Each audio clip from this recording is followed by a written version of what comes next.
In today's video, I'm going to teach you how to manage security in Asana. If you're responsible for protecting your team's work, this walkthrough will help you set the right guardrails without overcomplicating the process. A quick note up front. To manage security for an entire organization, you need to be a super admin. Most of the controls you'll use live in the admin console, so that's where we'll spend our time. Start by opening Asana and heading to the top right corner of your screen. Click your profile icon to open the menu, then choose Admin Console.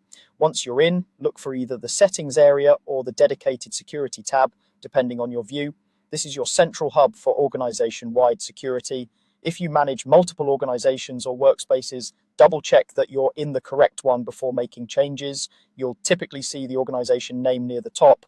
Switching to the wrong one can lead to confusion later. And if you don't see the admin console at all, that usually means you don't have super admin permissions yet. So coordinate with your IT lead or an existing super admin to get access. With the security section open, the most impactful control you can enforce quickly is two-factor authentication, often called 2FA.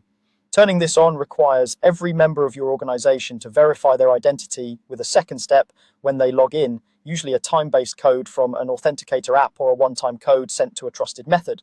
This dramatically reduces the risk of compromised accounts, even if a password is reused or phished. When you enable 2FA enforcement, users won't be signed out immediately, but they will be prompted to set it up the next time they log in. It's a good idea to give your team a heads up beforehand so they're prepared with an authenticator app installed on their phone or desktop. Many people prefer an authenticator app because it works offline and isn't tied to a phone number. Encourage teammates to store backup codes in a secure place in case they lose access to their device. Remind them that this change doesn't affect their projects, tasks, or permissions, only the way they prove who they are at sign-in. That's the core flow. Navigate to your admin console, open security, and require two-factor authentication for your entire organization. Once that's in place, you can be confident that a strong, modern baseline is protecting your workspace without adding daily friction. Thanks for watching, and feel free to replay any section as you roll this out to your team.